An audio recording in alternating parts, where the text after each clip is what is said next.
It's Tuesday, the 3rd of May, 2016. I am Robin Yellow, and this is Techtasm, episode 13. Chicken 1, balls 2. And with me is James Woodall. Mr. Yellow. Today, I was in an Uber, as you do, listening to a taxi driver who thought he was a comedian, and I just must have been 30 jokes. I did not lead him on. Can you remember any of them? No, I tried my hardest to turn off, but it was just joke after joke after joke. And he tried too hard. I don't want to say he's in the man wrong... walks into a bar with a roll of tarmac over his shoulder and says, one for me and one for the road. Well, this week James and I will be looking at the UK, which is where we are. We'll be talking about Google again, Adblock, and what's up with WhatsApp. And we'll be judging each of those stories to determine if they are Techtasms, which is a blend of tech for technology and tasm for phantasm, something that exists only in a person's mind. So let's get straight into the news.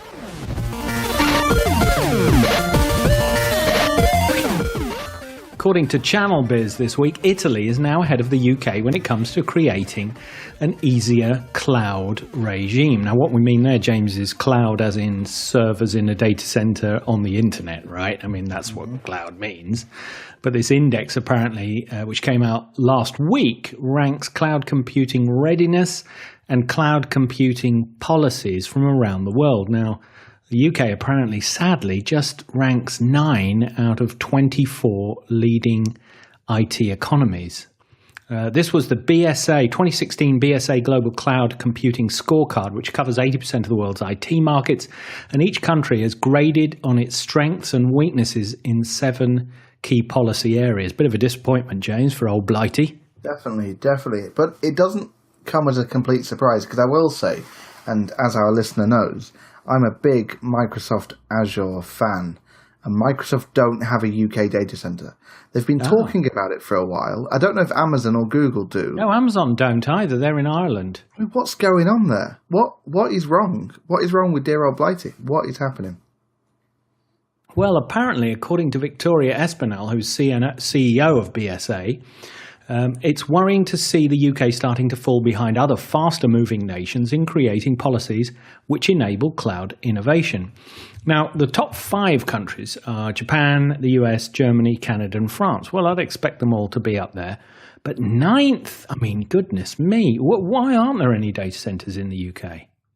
I don't know. There are data centers, obviously. That's a stupid thing to say. Sure. But, the major cloud providers.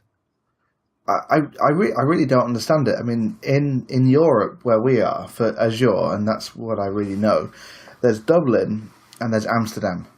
So it's not like we have to go particularly far. But now I'm starting to see a pattern here, James. Now, apparently this is called a double Irish Dutch sandwich. Okay. Now, it's not some kind of kinky food product. Why not? It is the reason I know this phrase is because it's part of the tax avoidance, I'm going to be very careful here, schemes that companies like Amazon and Starbucks were getting up to a few years ago when the British HMRC, the tax part of the government, chased them down to pay extra taxes because they were earning billions and not paying any tax.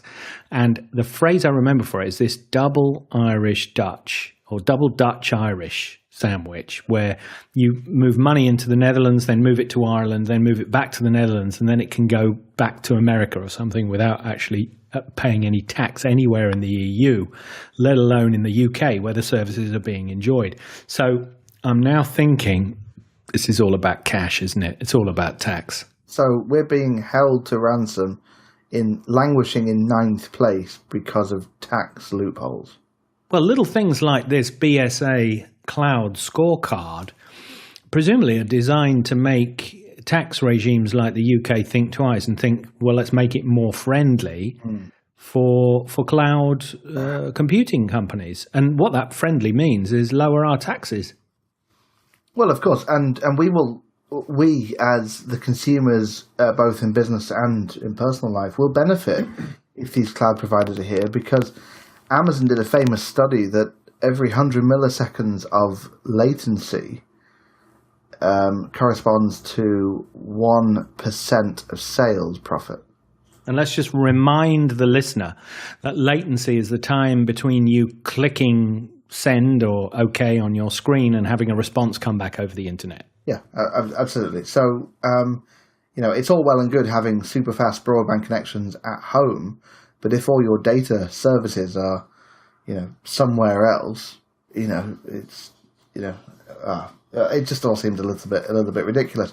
What I would expect though is surely if Amazon or Microsoft are lagging behind, wouldn't this create some kind of local market for providers? I suppose they don't really have the power, do they?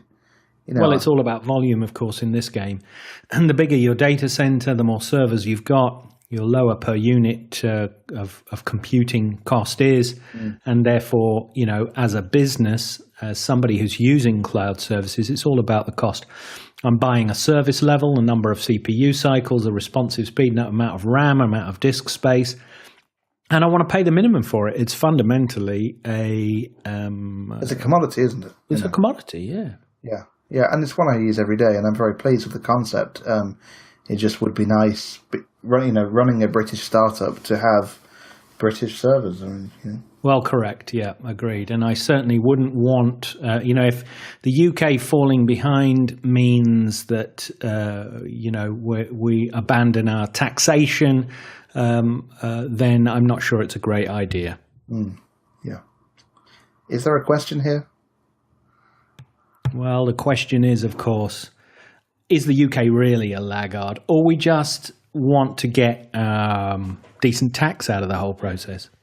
I'd like to think that we'd have a savvy chancellor, and this is not a political podcast, who would understand that maybe there's a couple of tax breaks due here, because otherwise we're going to fall from 9th to 10th or whatever. Yeah. Well, I think this whole thing's a Techtasm. I think this country ranking detail is designed actually to make us feel bad and perhaps lobby our MPs so that we should reduce the amount of taxation that we pay. And I'm not sure that's a good thing for anyone. So total Techtasm, this whole thing was probably sponsored by the Dutch or by the Americans or somebody to make us kind of feel bad about the amount of tax that we're paying. Okay. Yeah, I guess I agree. Well, moving on, in my favourite website, and for our listener, if they've forgotten, Ars Technica. Could that be Ars Technica? That might be. Ron Amadio, and I know we've covered one of his stories, at least maybe a few of his stories before, is reporting that Google have rehired one of their former Motorola presidents to run a new hardware division. And what's really interesting about this story is, as I was reading through it, it seems that this hardware division is not just mobile phones, it's also a few of their other hardware products, including Google Glass. And why that's interesting, certainly to me, is Google Glass for a while was run under the helm and the leadership of Tony Fadell, the iPod creator who famously created Nest, which was sold to Google for a couple of billion a few years ago. So it seems that Tony Fadell has kind of fallen out of favour at Google, and all these other hardware projects, apart from Nest, have moved to Rick Osterloh. So, interesting. Does this include the Nest hardware? No, so Nest is still a separate division within Alphabet. It's just, it seems that all the hardware but Nest, yes, of which some of it was in fact run with Tony Fadell from Nest, has now moved into this new division. And I think we're seeing a new kind of Google. I mean, we spoke a few episodes ago about how Google is now requiring of its subsidiaries to at least look at making a profit. They can't keep on being cash drains. So I think it's very. Well, actually, if you look at the whole ecosystem there of companies surrounding Alphabet, you've got Google, obviously, which has got its infrastructure and YouTube and Android and Maps and ads and all that kind of stuff, and now this new hardware division.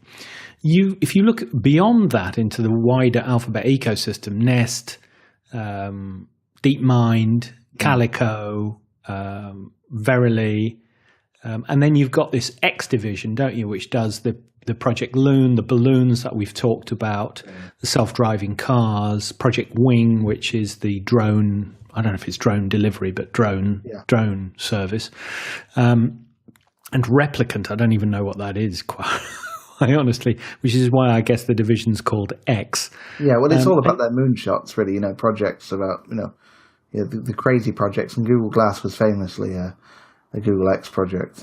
Yeah, but that kind of went mainstream, didn't it? Because Sergey, riding around on the New York subway 18 months before Glass was actually launched as a product or developer kit or whatever it was. Yeah. That I mean, if it's on his face all the time, that's mainstream.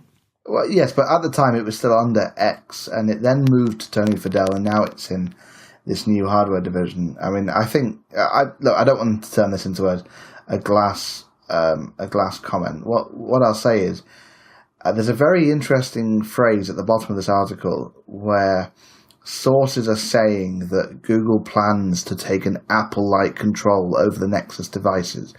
Is this part of that plan? And well, they always had that though, didn't they? With the Nexus devices, they were essentially Google designed or designed with a partner. They were built by somebody else, but Google designed to have that pure Android experience. What would the Apple-like control mean, though? I guess, we've spoken about how the Nexus devices haven't really ever done anything. I mean, Google have never pushed them out. So maybe having, a seasoned mobile, leader pushing these projects. I mean, maybe they're actually going to turn, the Nexus devices into something that is beyond your enthusiast. Maybe we'll see them in Carphone Warehouse. Who knows? Well, the reason why you haven't seen them in Carphone Warehouse is because Carphone Warehouse, which for the listener, for our American listener, is a place where you buy mobile phones, is because they make more money out of a Samsung tied to a carrier, a Vodafone Samsung or an O2 Samsung. So it's all about the deals between the carrier and the handset manufacturer. And Nexus was unashamedly unlocked, carrier-free, and not sold to be sold with a carrier. Or if it is sold at a carrier, there's no incentive. But what's wrong with doing the Apple model, which is, here's the hardware, deal with it, pair it with a carrier, and the carrier does their bit, the phone does that bit, and an iPhone on O2 or an iPhone on 3, it's the same phone. So, whereas on the Android ecosystem, a Samsung Galaxy on one network is a little bit different to a Samsung Galaxy on a different network. So what's stopping the Nexus devices being Nexus devices, but with carrier plans? Oh, but they've got no style or class. They're just, I love Nexus devices because I enjoy the pure Android experience, but there's nothing, they're not jewelry. It's not something blingy because they're cheap. They traditionally have been cheap. When they tried to sell them at a decent price, which they did with the Nexus 6, nobody bought it. Mm-hmm. So then with the Nexus 5X and 6P, they went cheap again. Now, I don't know whether cheap includes subsidies from Google, but certainly, they were much cheaper. Yeah. They were not sold as a premium lifestyle accessory. Okay, so if I was to ask the question, will Google move into more of an Apple-style hardware business? No, I think that's a Techtasm. Yeah. Yeah, I think that Ron Amadio, somebody I respect immensely, I've read a lot of his work. I don't think he's saying that in this article. But I think it's too much of a stretch to say that they will chase Apple because they come from a different point of view. They're more they exist only but from the hardware ecosystem. And in fact, it's curious because if you look at what Microsoft has done, James, they've started building their own laptops, haven't they? The Surface Book and the Surface Line. Yeah. That's in direct conflict with third-party hardware vendors. Of course, have been using Windows 10 for ages. How's that going for them? Well, it's going quite well, isn't it? Oh, no, they had really bad results. We reported on last week's show that their results were down. Yeah, I think they're still trying to find their feet, which I'm guessing, going back to this Google article, is probably the same thing. I mean, maybe Google just don't know what to do with hardware. I mean, rehiring somebody does kind of strike me as a little bit confused. And that could be a sort of, that's to do with the alphabetics. But I don't know, is that an experiment? It's not an experiment. It's obviously, the world's biggest company. Yeah. But I still don't know why they did that, why they split it out. Who knows? Well, let's move on. Indeed. Well, Fast Company this week reported that Adblock Plus says it knows how to get consumers to pay for content. Now, apparently the company is going to integrate Flatter, and in typical fashion, they've dropped a vowel, so it's Flattr. No E here. Okay. Flatter, a system created by one of the co-founders of Pirate Bay that lets people pay for the content that they want to, and not for everything. Now, Linus Olsson is the co-founder in question, and he is quoted as saying, just because people block ads, it doesn't mean they hate publishers. Do you use an ad blocker, James? No, I don't, because I feel bad about blocking the adverts. Okay, well, that's guilt working there, isn't it? Have you been a content producer in a past life? No, I haven't at all, but I think I went to the Guardian website when I was experimenting with Adblocker, and a pop-up came up saying, we noticed that you're using an ad blocker. Would you like to join the Guardian's club or whatever it was called and pay 50 quid? And I thought, well, actually, yeah, I am ruining their business because I'm enjoying their content. Their source of revenue for that is adverts. Yes, I'll look at the adverts. I mean, there's a limit. There are some websites that just go way over the top, but if I take this Fast Company article that we're looking for, there's only 2 adverts on. They're fairly big. They're not in your face. Yeah, bring it up. Well, I can't see any adverts on it at all because I run an ad blocker. Flatter apparently is a service that allows people to donate money to any online content provider they like, from major publishers to indie artists. And they announced potentially a huge expansion of this deal to integrate with Adblock Plus, which is the ad blocking browser extension that, according to this article, has been downloaded 500 million times. Now, I don't actually use Adblock Plus. I use uBlock Origin. Adblock Plus is a business, I think. I don't know whether you actually pay for the extension, but certainly companies pay them to be allowed through. So either way, it's a racket. I mean, you could argue, right? I mean, let's go to the heart of the matter here. Adverts, what are they good for? So people that work in the advertising industry will tell you they are for information. They tell you and inform you about new products. They give you lifestyle tips and ideas and ways of living your life in a better way. Here's another way of looking at adverts. They sell you stuff you don't want. So when was the last time an advert had an effect on you, James? Well, that's hard to say. I mean, you just click on things. I mean, I do find generally through Facebook that I get told a lot to buy things I've already bought. Yes, like that time you bought 1 chicken and 2 balls. Yes, exactly. I've got enough balls. 2 is enough. And you can only ever have 1 chicken, so you can. Well, to have 2 would be rude. It would be obscene. It would. But the example I use is I have a Join Me account, which is for kind of screen sharing and meetings and whatever. And Facebook seems to want to try and sell me Join Me, which doesn't kind of make sense because, well, they've already done the job. Well done. Now, I can't tell you I got it from an advert, but yeah. Well, it's like if you go and search online for Toyota Prius, you get the information you need, go and buy one. You're pestered for Toyota Prius adverts for the next 6 months.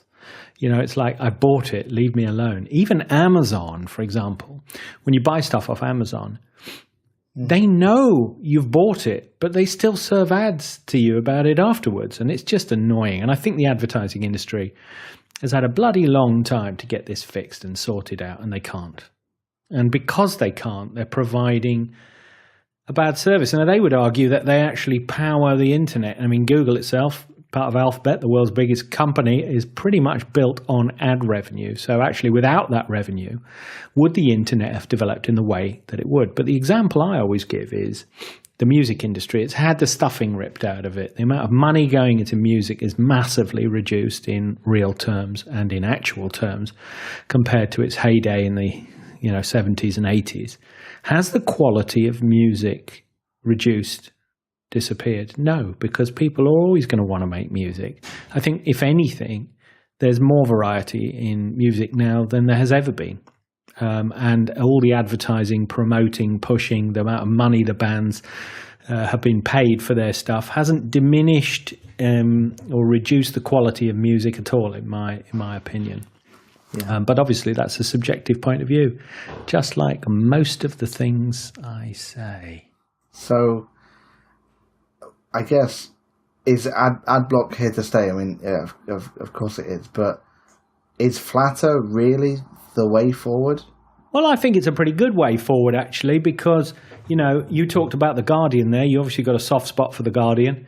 This Flatter system would enable you to chuck, if you were using Adblock Plus, to chuck money at The Guardian and say, well, look, I don't want to see adverts. They're in my face. They distract. They, especially on mobile, for example, consume my mobile download limit. But I still want you to continue, Guardian, producing great content. Yeah, or in your case, Ars Technica. Yeah, absolutely. And this system would allow you to give money to them. Well, I'm happy to watch their adverts, so I guess I'm not the right person to ask the question to. But I have to say, there's no such thing as a free lunch, though, is there? No, this is very true. Very true. So, hey, yeah, as far as I'm concerned, this is a real in the sense that I think it would work for some people, but I don't think it would work for me. Fair enough. So moving on, the Rio Times, and of course with the Olympics coming up, we're going to be all over Rio. Lisa Alves has reported that a judge has ordered the blocking of WhatsApp for 72 hours in Brazil. Facebook cannot get a break over there, can they? I mean, effectively what's happened here is, due to some kind of ongoing investigation, WhatsApp have been demanded to turn over some data that will supposedly help with the investigation, and they've refused. I mean, they have said that they can't do it anyway because it's all end-to-end encrypted and so forth and whatever, but... Not only that, it's recently been upgraded. The security has been upgraded on WhatsApp to improve the encryption. So, as I said, even if they wanted to hand it over, they can't because it uses private keys, doesn't it? So, what are they trying to do here? Because I mean, you hear a lot about stories where politicians are trying to somehow beat the internet, stop encryption and so forth, and. It turned out with the, was it the Paris attacks late last year? Was it early this year? And it turned out that the attackers were using burner phones. So no amount of encryption reducing tactics by the government would have actually helped there, because they were just using good old-fashioned burner phones. Yeah, it was in November 2015, yeah. Yeah, okay. Yeah. So what's Brazil trying to do? I mean, what are they trying to achieve? Well, the issue is if politicians, judges, people that don't know what they're talking about decide to have an opinion on a topic of which they know nothing about, they're eventually going to make stupid decisions. So I would have thought maybe the judge thinks this will send a powerful message, or will force WhatsApp to leave Rio. And there is 100 million Brazilians who use this service on a daily basis, very popular in Brazil. What it's going to do is just piss the population off. I mean, what is the population of Brazil? 180 million, 200 million? I mean, that's half the population, isn't it? Yeah, absolutely. So, yeah, they're just pissing people off. And but this isn't the first time. A couple of months ago, the same judge managed to arrest a Facebook VP for 48 hours. For the same kind of a similar thing, really. I mean, maybe it's just this particular judge has just got it in for Facebook. I mean, I was going to say it must be Facebook because, of course, Facebook own WhatsApp. There's fines as well. So actually people involved in the WhatsApp ecosystem will also be fined. So it's all about doing it down. And actually, in the same way, if here's a good example. The Macondo disaster of 2010. That was a foreign company on American soil, and the American government went to town on fines because it's a foreign foreign company. There's no vested interest internally. And perhaps what's going on here is that Brazil is going after WhatsApp and Facebook because they've got lots of money and somebody just doesn't like them. And that's the thing about being a judge. You know, when you're a judge, you can decide what you do and don't like, and that's it. It's the law. Well, I mean, what a great day for democracy. Was that cynical enough? I'm not so sure. Well, we come from the tech community, and therefore, of course, we're going to be very pro-tech and pro-free and easy access to all this stuff by everybody. And presumably this Brazilian judge is going to come at it from exactly the opposite point of view, that there are crimes being committed in his country, and he's been informed by the police that they need access to this WhatsApp to solve the case more quickly, and he's using the powers that he has to do what he has to do. So I think it's entirely predictable that this sort of stuff will happen. And it's a bit like, was it Google? Google pulled out of China, didn't they? They pulled out of China because of the censorship of the search feed. They said, no, we're not going to do it. You can't have Google. And of course, Baidu arose in China as a search alternative and became the predominant search player, which presumably has got all of the government blocks in place. I think it's even a government-backed company, isn't it? I mean, yeah, probably. So, and I think the same happened in France with Amazon.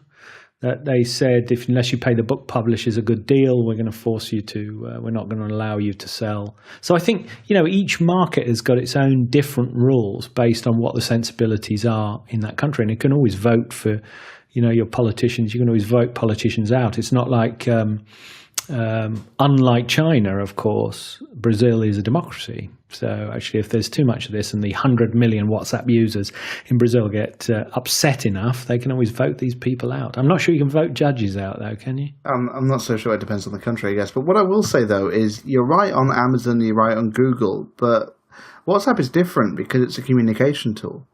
So if 100 million people are using WhatsApp every day in Brazil, those people, I'm sure, a percentage of them are talking to people outside of Brazil, family, friends, whatever. I mean, you're even getting companies that are kind of communicating on WhatsApp now. I think this is a bit different to the Amazon one because, hey, if I can't buy books on Amazon in France, that's fine. I can use a different service. But if the people I talk to are on WhatsApp and I can't talk to them now, isn't that a way of suppressing the population? Well, let me ask you this question. How many IM tools have you got on your phone? Oh, dear. I mean, well, we probably communicate, I'd say, if you include SMS, 5. So I think we talk on Skype, Slack, WhatsApp, Viber every now and then, SMS. Am I missing one?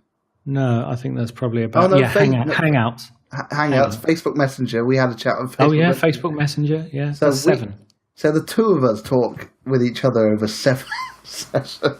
And that's just the two of us. So these 100 million Brazilians presumably will work it out.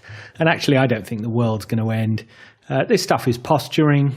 It's, the judge, Marcel Montalvão, is just using the levers that he has to make the point that he wants to make. So, and as far as actually the ability to communicate, nobody's being, no group of the population is being disenfranchised, cut off.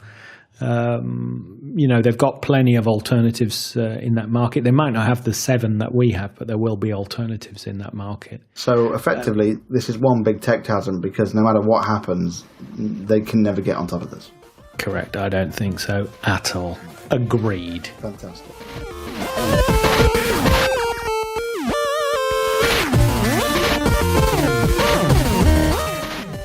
That is it for this week's exciting show. You can find us at facebook.com/Techtasm. Subscribe on iTunes, Stitcher, Feedburner, or anything else you can put the word Techtasm into.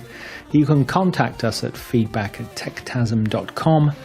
And we record every Tuesday at 2100 BST GMT. So watch out for next week's exciting episode. Once again, this is me, Sir Robin Yellow. And me, Lord James Woodall. Asking the question, is it real or is it just a Techtasm?